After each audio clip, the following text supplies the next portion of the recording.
dados, eles servem para um princípio. Então, para a gente saber qual é o princípio, a gente tem que saber exatamente que dor a gente quer resolver. E de tudo que vocês falaram, eu acho que a palavra que a gente tem para resumir isso é adesão. Muito se fala do problema de acesso. Eu sei, nós temos problemas de acesso, vazios demográficos, mas assim, a demanda na saúde é basicamente infinita. Se você liberar recurso, sempre vai ter vazio. Mas se a gente compara que mesmo em São Paulo, a gente está no Sudeste, um lugar que a gente tem muito mais adesão, um dos maiores incidências de plano de saúde, mesmo assim as pessoas, a maior incidência de acesso, mesmo assim as pessoas têm problema de adesão, então mesmo que a gente resolva esse problema do acesso, não vai resolver o problema da saúde, então a gente tem que falar de adesão.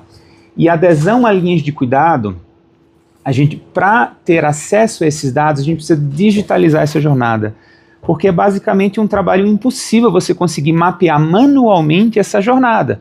Então você está falando de uma jornada complexa, e vamos falar de doenças crônicas. Por exemplo, o nosso colega oftalmo falou sobre diabetes. Retinopatia diabética é algo que demora de 5 a 10 anos para gerar problema. Alguns pacientes demoram 20 anos. Então você precisa garantir uma adesão à jornada do tratamento e do manejo ao paciente diabético por 10 anos e bem controlado. Como é que você vai conseguir fazer esse tipo de coisa no tamanho da população que a gente tem e com a busca ativa?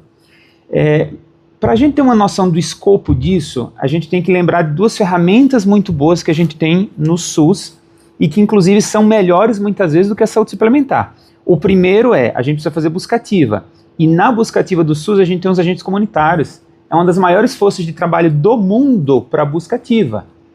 Se essa mão de obra for muito bem usada com processos, controle, eficácia e ferramentas para melhorar, né, o alcance dessas pessoas, a saúde do Brasil vai ser imbatível comparado com todo o resto do mundo. Imagina o que a gente consegue fazer de eficácia com 10 vezes menos recursos comparado em dólar com os Estados Unidos, né? E o segundo é a RNDS, né?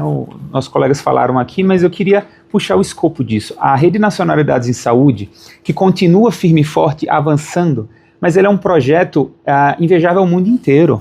Ela é baseada em alguns países da Europa, e se a gente usar, por exemplo, o exemplo da Estônia, o que a Estônia fez é lindo, mais de 99% de adesão para a interoperabilidade de receitas médicas, não só a prescrição médica, mas saber se o paciente buscou a medicação, e nisso você poderia ver, por exemplo, na jornada, o paciente que parou de ir buscar a metformina ou a insulina na farmácia, você já pode gerar um alerta para o agente comunitário ir lá intervir para ver se realmente parou de buscar ou, sei lá, você foi comprar a medicação por conta própria, que normalmente não é a questão.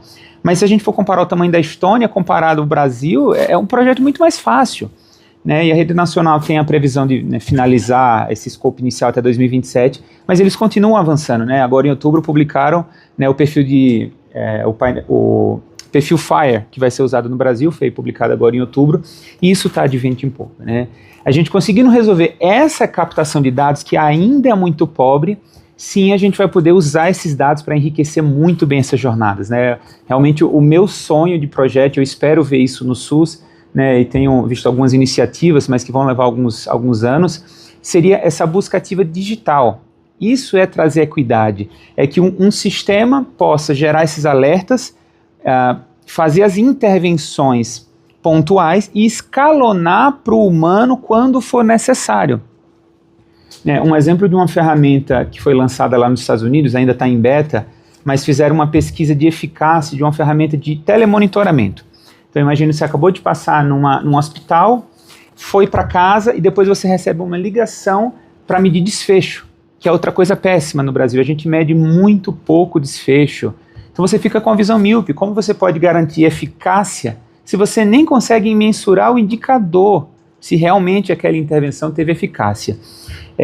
Só que é um trabalho hercúleo, imaginar todo mundo ligando para todos os pacientes, e mesmo que você fizesse isso, ainda tem o fator humano, de assim, o médico ou o enfermeiro que vai ligar para milhares de pessoas, ele não vai ter tempo de criar um rapport, criar uma empatia, perguntar com riqueza de detalhes, e aí criaram uma ferramenta que é um chatbot por voz, que liga para o paciente, né, começaram a fazer esses testes esse ano, e fizeram um estudo comparando o nível de empatia que o paciente relata com a ferramenta comparado com médicos. Então não estou nem falando com o enfermeiro, com médicos, que seria basicamente inviável você ter médico para ligar para todo mundo, né? E comparando o nível de qualidade dos dados. e o chatbot foi melhor do que os médicos nos dois. Em empatia. Aí você pergunta, pô, mas como é que o chatbot pode ser mais empático com o humano? O humano com paciência e com tempo, ele sempre vai ser... tem a tendência de ser mais empático. Mas o chatbot tinha tempo, ele ligava para o paciente, primeiro criava um rapport, perguntava como é que ele estava, compartilhava, pô, me conta um pouco como foi a sua experiência agora chegando em casa. O humano não tem tempo para fazer isso. Então esse tempo de criar esse rapport deixa o paciente mais aberto para compartilhar aquelas informações e ter mais tempo para isso. Então, sem dúvidas, a gente precisa enriquecer muito a coleta de dados qualificados, de dados estruturados, e depois fazer os algoritmos de predição, sinceramente, vai ser a parte mais fácil.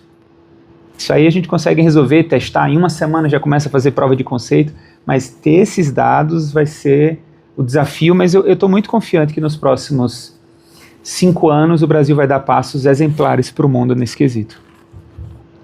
Acho que vindo